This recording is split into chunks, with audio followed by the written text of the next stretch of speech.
Отнасяне към индикатори. Написахме ли? Отваряме скоба.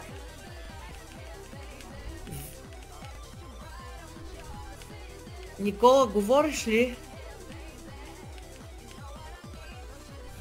Никола, говориш ли? Не, аз не говоря.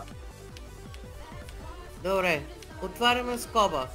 Вещества, които променят цвета си.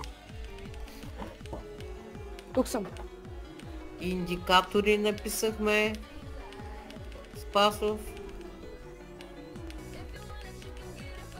Индикатори. Индикатори. Добре. Да. Вещества, които променят цвета си в кисела или основна среда. Затваряме скобата. В какво? В кисела или основна среда. Затваряме скобата. И на страница 48, да не отварям пак, че няма време, фигурата горе вляво имаме две проветки.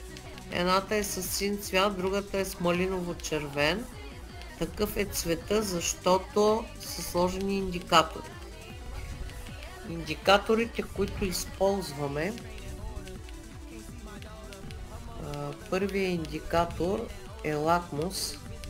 Значи, когато към натриева основа прибавим индикатор лакмус,